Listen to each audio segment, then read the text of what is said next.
दोस्तों, आज हम बात करने वाले हैं उस वीर जवान की जिसके नाम से हर हिंदुस्तानी का सीना गर्व से चौड़ा हो जाता है, जिसने अपने खून से आज़ादी का इतिहास लिखा। उनका नाम है शहीद भगत सिंह। भगत सिंह का जन्म 18 सितंबर 1907 को पंजाब के लायलपुर जिले के बंगा गांव में हुआ था, जो आज पाकिस्तान में है।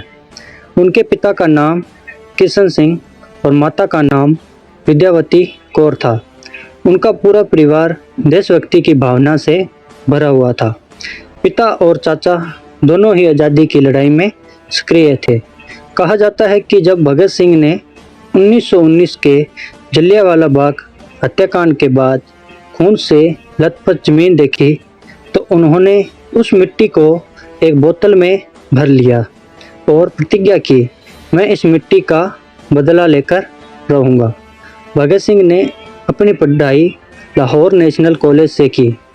वहीं से उनके भीतर एक क्रांतिकारी की आग और तेज हो गई। वे महात्मा गांधी के असहयोग आंदोलन से प्रभावित हुए, लेकिन जब गांधी जी ने वह आंदोलन वापस लिया तो भगत सिंह को गहरा आघात पहुंचा। उन्हें लगा जब आज़ादी केवल भाषणों से नहीं हथियारों से मिलेगी।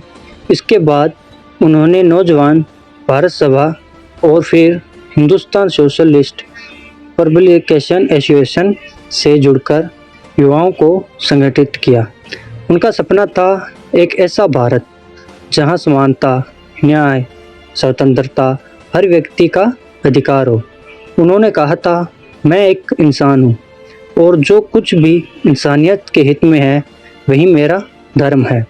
साल 1928 में लाला लाजपत राय पर अंग्रेजों की पुलिस ने बेरहमी से लाठीचार्ज किया, जिसके कारण उनकी मृत्यु हो गई। यह खबर सुनते ही भगत सिंह का खून खौल उठा।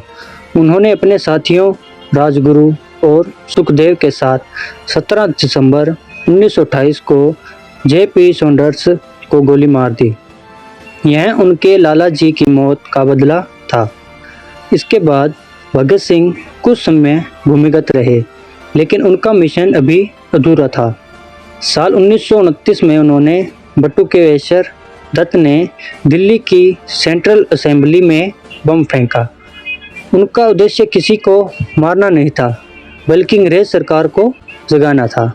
उन्होंने कहा, हमने बम गिराया है मारने के लिए नहीं, जगाने के लिए। दोनों ने खुद को पुलिस के हवाले किया ताकि अदालत में अपने विचार पूरे देश तक पहुंचा सके। जेल में भगत सिंह ने लिखा, मुझे मौत से डर नहीं, मुझे डर है कि मेरा देश कब आज़ाद होगा। जेल में उन्होंने 116 दिन की भूख हड़ताल भी की। उनका उद्देश्य था भारत की कैदियों को भी वही अधिकार मिले जो अंग्रेज कैदियों को दिए जाते हैं। उन्होंने अपनी जान की परवाह नहीं की, पर अपने सिद्धांतों से कभी समझौता नहीं किया। आखिरकार 23 मार्च 1931 की रात भगत सिंह, राजगुरु और सुखदेव को फांसी दे दी गई। तीनों हंसते हंसते फांसी पर चढ़ गए और भारत माता की जय के नारों से जेल गूंज उठी। उस रात पूरा भारत रो पड़ा।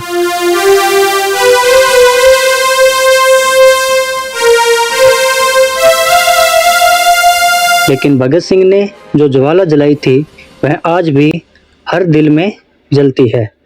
भगत सिंह सिर्फ एक नाम नहीं, एक सोच है, एक क्रांति है।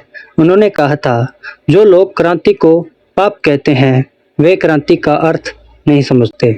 आज भी उनके विचार, उनका साहस और उनका बलिदान हर भारतीय युवा के लिए प्रेरणा है।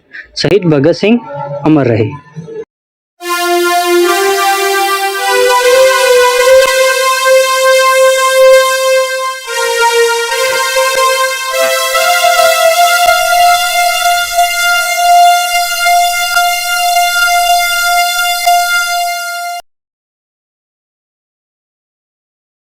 तो कमेंट बॉक्स में ज़रूर बताएं कहानी कैसी लगी और हमारे चैनल को सब्सक्राइब करें।